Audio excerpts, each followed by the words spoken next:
you struggling to trade part-time while working a full-time job?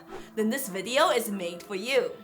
If you've watched my videos before, then you probably know that I started trading 10 years ago and part-time for the first 3 years before I eventually quit my job to day trade.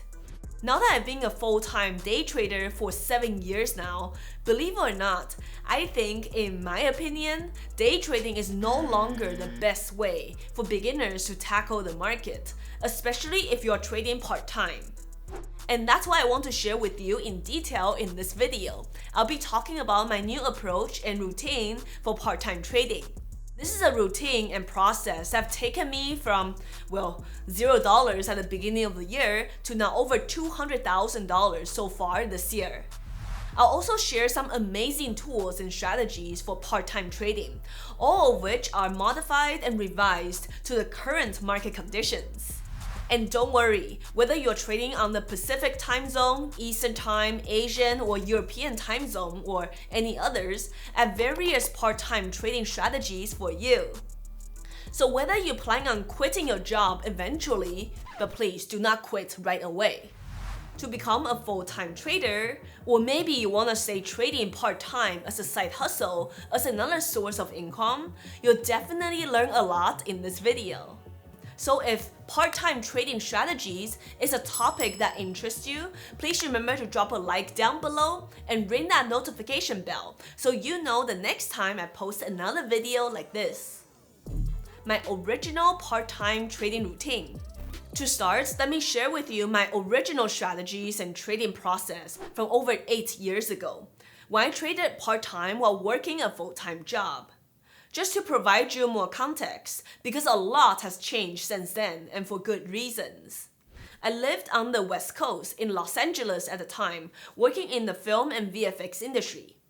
Now, because of the nature of the time zone, the US stock market opens at 6:30 a.m. local time, which is 9:30 Eastern.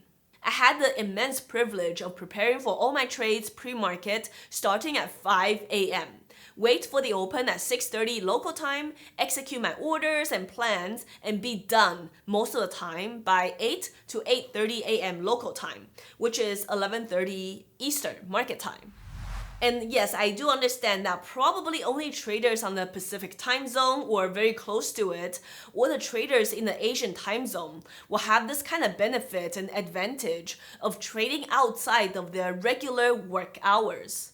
But don't worry, I have other potential solutions and strategies for those on the Eastern time zone or European time zone later in the video.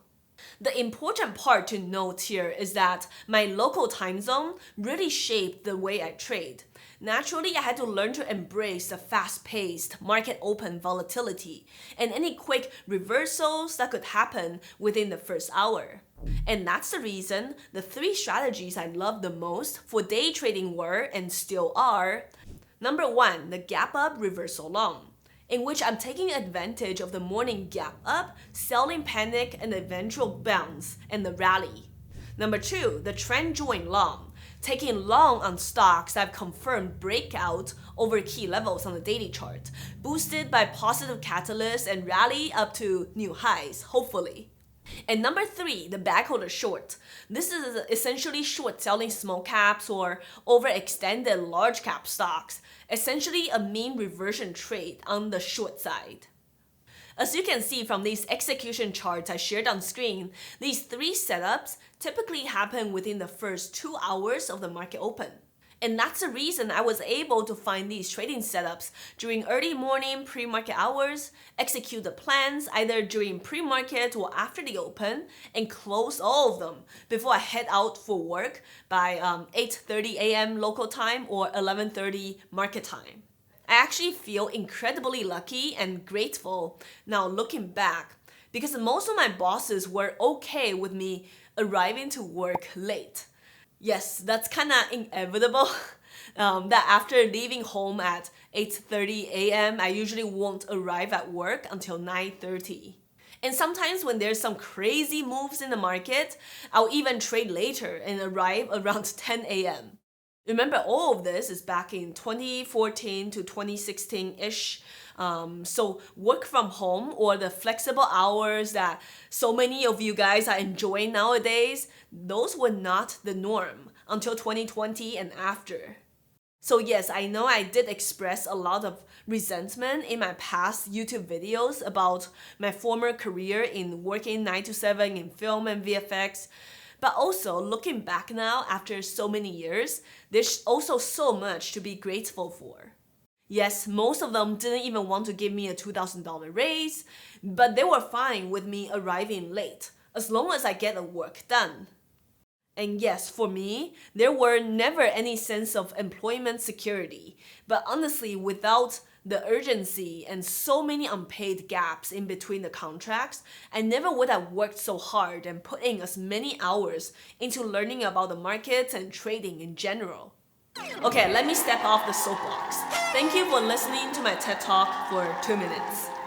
So if you take a look at the big picture now, if you're someone trading part-time right now, you should really understand that yes, while sometimes having to wake up early kind of sucks, but all the flexible work hours, the time zones, and the remote work benefits, all these are actually incredible advantages nowadays for you, especially in the early years of learning to trade. Now, of course, I understand not everyone outside of the Pacific time zone gets to enjoy all of these benefits I mentioned earlier. To smoothly trade part-time using the day trading strategies I personally used. And yes, you are right. Most of those strategies wouldn't really work for you if you're closer to Eastern time zone or in the European time zones.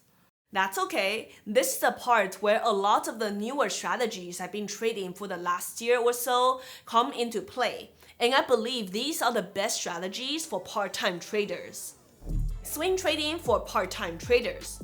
As you may have seen in the last couple of my YouTube videos, I'm swing trading a lot more than all the prior years before now. And my swing trading style has really changed a lot drastically.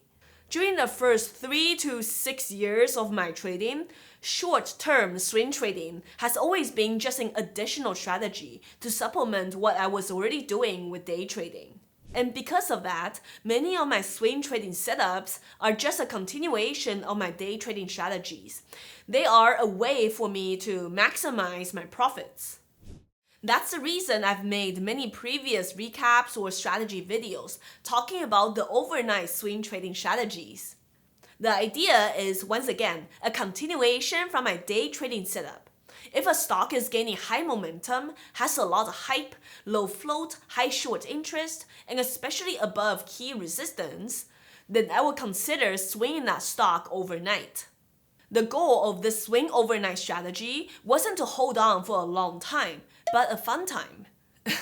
Just kidding, the goal wasn't to hold on to the swing position for a long time, but to sell it overnight into the morning breakout. This was a strategy I traded very often to help me build up my small accounts in the early years. And yes, I've shared and taught this overnight strategy to many traders over the years as a way to avoid the PDT rule and grow their small account. However, a lot has changed in the market over the last 4 or 5 years or so, especially with a small cap low float. And really, this entire year this year, I've only traded that particular setup a handful of times, like 1 to 3 times maybe. And yes, they were all in large cap stocks, not small caps below $10 a share anymore. In my opinion, it's time to retire that short-term, overnight swing trading strategy. Not completely. I'm sure there will still be a couple times a year that would still work, like if GME came back from the dead, and I would still take on those kind of trading setups. But I no longer believe that the risk-reward in that specific strategy is worth it, especially for the newer or part-time traders with smaller accounts. So that's the reason I've once again adapted to the swing trading styles and strategies I've been sharing on this channel lately. At the core, they're still built on the same thesis and foundation from my day trading strategies, such as the gap up reversal long, as well as the trend join long. But I believe now I've modified it so it's a lot less risky for swing trading, a lot more predictable, and a lot simpler to find and scan compared to the overnight swing trading strategy. And of course, the new setups do not require you to wake up at 5 a.m. on the West Coast or even that early in the morning, wherever you are. You can really take positions after 12 p.m. Eastern to 4 p.m. So that's a nice window of time frame there. And you can take profits really anytime you need. Pre-market, open hour, midday, or market close.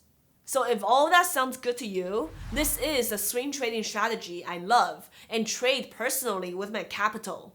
In my last couple of swing trading videos, I've called this the event-driven swing strategy, as well as the technical breakout or daily range breakout strategies before. But they are essentially the same. Here's what the criteria is like for this daily range breakout swing trading strategy. Number 1, I'm looking for stocks that are gapping up or breaking out on the daily chart above a key resistance. Number 2, I want to see that the stock has fundamentally positive catalyst, ideally one that transforms the company drastically.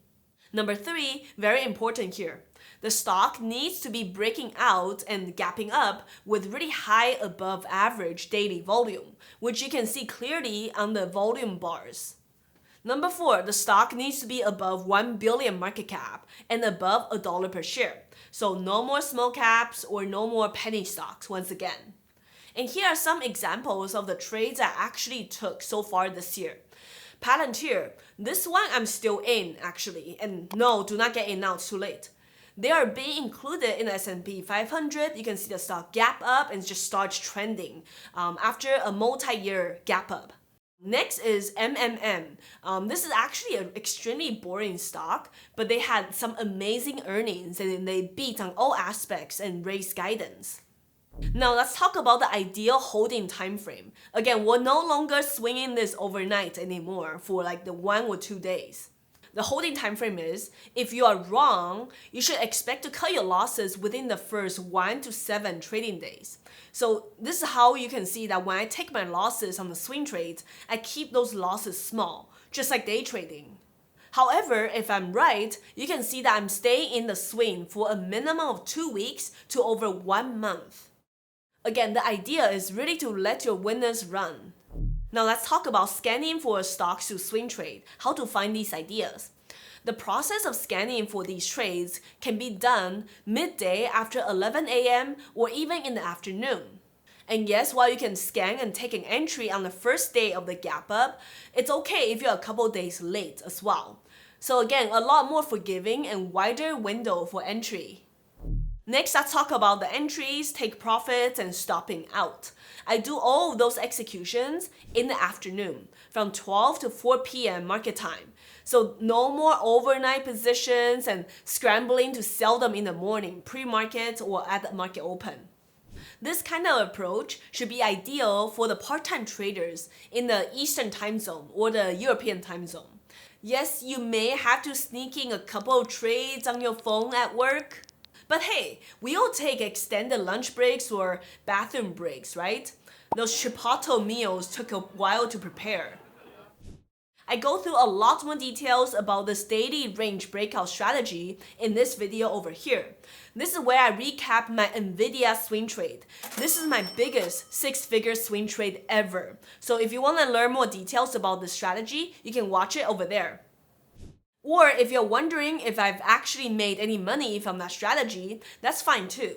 I share the details of those trades, some of the bigger losses, as well as the wins in this other video here. I won't go in more detail about the P&Ls and all that again today. I am by no means a perfect day trader or swing trader. I'm just sharing my journey with you today. Switching over from day trading to swing trading, despite all that volatility in my monthly P&Ls this year, it's been overall a lot less stressful than day trading. For me at least, at this stage in my life. Again, I'm no longer able to sit in front of the computer staring at the charts all day. I have a lot more responsibilities and running multiple businesses, especially with StockStyle Scanner. I believe I've modified the swing trading strategy to be a lot less risky than before, especially with the overnight swing trade. However, any kind of trading will inherently involve some sort of risk. I've lost over 5 figures trading this strategy before as well. Also, by no means am I saying that swing trading is easier than day trading. It's not.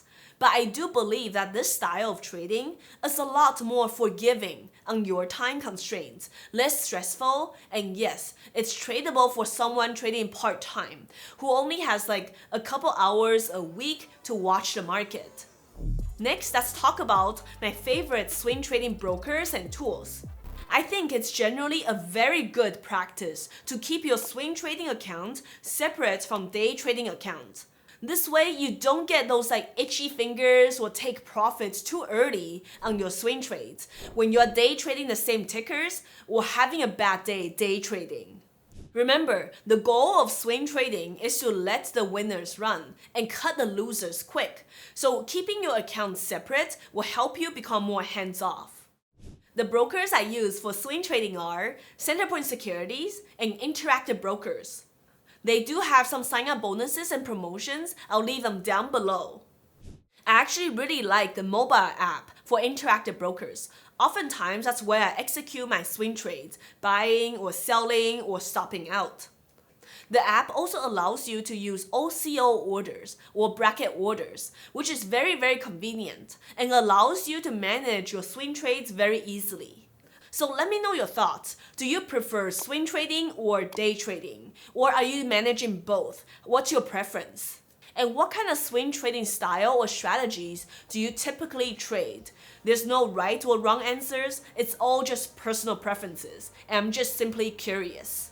If you want to learn more about swing trading, I've actually made a swing trading crash course that teaches you the details of my strategies, all for free. And you can watch that over here.